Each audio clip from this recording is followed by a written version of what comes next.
नागपुरात प्रभाग क्रमांक 35 मधून भाजपचे अधिकृत उमेदवार संदीप गवई यांना बंडखोर उमेदवार आसावरी कोठीवान यांच्या रोषाचा सामना करावा लागला।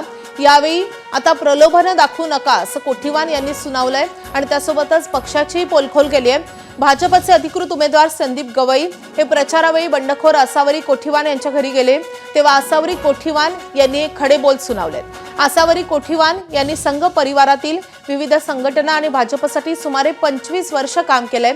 मात्र उमेदवारी देताना प्रभागाबाहेरील उमेदवारांना तसंच 3 ते 4 वर्षापूर्वी पक्षात आलेल्यांना संधी मिळाल्यामुळे त्या नाराज झाल्या आणि त्यांनी बंडखोरी केली आहे।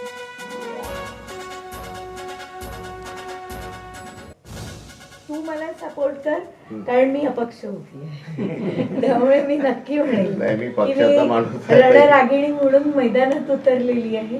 तर तू पण मला आशीर्वाद दे। तू आमच्याच पक्षाची आहे, तू काही वेगळी थोडी आहे, तू आमच्यासाठी आहे। त्यामुळे मी समर्थन समजते। नाही मी पक्षात आहे, तू येऊन जा पक्षात, पक्षाला समर्थन कर, तुला सगळं काही तुझ्या मनासारखं। आता मी रिंगणात तुला सगळं हे बघ, मला कुठल्या गोष्टींचा मोह नाही आहे।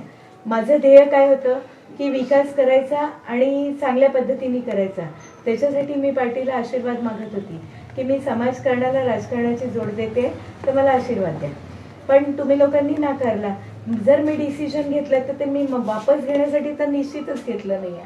त्यामुळे कसं आहे की मार्ग जरी थोडे वेगळे झाले असले तरी ध्येय मात्र तेच राहणार आहे, समाजसेवेला राजकारणाची जोड, बस।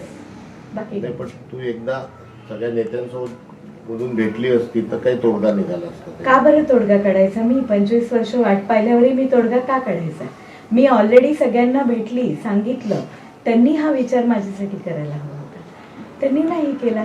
तर माझं आता होतं की मी नाही मला मी कुठल्याच प्रलोभन मला नाही आहे। माझं हे प्रलोभनच आहे की मी वापस घेणं, म्हणजे हे प्रलोभन आहे।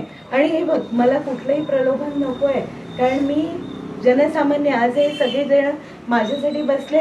इथे माझं घर लहान होतं म्हणून मी बाकी लोकांना निरोप दिला नाही आहे, नाही तर त्या सगळ्यांच्या हृदयात मी आहे। आणि या सगळ्यांनी मला बळ दिलंय की तुझ्यावरती अन्याय झालाय, तू लढ, रडायचं नाही, आता लढायचं। त्यामुळे मी मैदानात या सगळ्यांच्या प्रेमामुळे उतरली आहे की आता लढायचं। त्यामुळे मी वापस घेणार नाही, लढणार आहे। आणि जनता जनार्दन त्याचा निर्णय घेईल, त्यामुळे मला त्याची भीती नाही। ते ठरवतील मायबाप की माझ्यावर अन्याय झालाय, काय केलं पाहिजे। तू माझी मोठी बहीण आहे, तुला मी आशीर्वादच मागू शकतो, बाकी काही मागू शकत नाही। म्हणून मी तुला आशीर्वाद नक्की देईल। तू माझ्या घरी आला, आशीर्वाद माझा सदैव लहान भाऊ म्हणून तुझ्या पाठीशी नक्की असणार आहे। पण मी पण हे तुला म्हणेल की मोठी बहीण आहे म्हणून तूही माझ्याकडे दुर्लक्ष करू नको। तर एक मत माझ्याकडे तुझं पण तू देऊ शकतो। कसं आहे, तुम्ही सगळ्यांना लाडक्या बहिणी केल्या, मग मला सावत्र बहीण करू नका, मला लाडकी बहीण कर। तू लाडकी आहे आणि नेहमी राहणारच।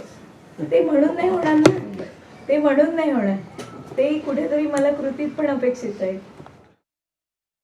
मला माहित आहे की ताई भाजपाची निष्ठावान आहे, होती आणि राहणार आहे। ती यानंतरही आम्हाला सर्वांना प्रेमाने सोबतच ठेवणार आहे।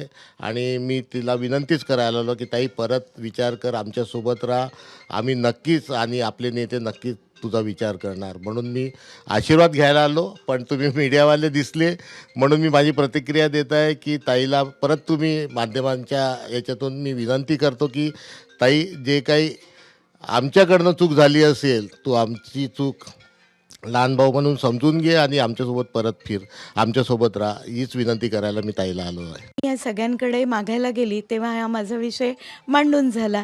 आणि आता जर मी लोकांच्या प्रेमाचा अवेअर करेल असं होईल, कारण ज्या लोकांच्या प्रेरणेने मी आज रिंगणात उतरलेली आहे, तर त्या लोकांच्या भावना मी दुखवेल कुठेतरी, कारण त्यांनी मला पाठबळ दिला आहे की तू इतके वर्ष संघर्ष केला, तुझ्यावर अन्याय झाला, तर आता तू रिंगणात उतर, आम्ही तुझ्या पाठीशी खंबीर उभा हो।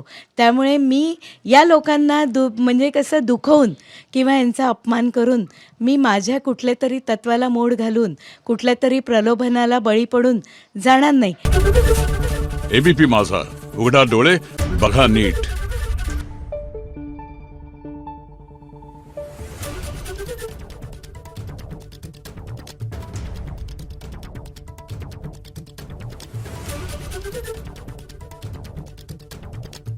आहे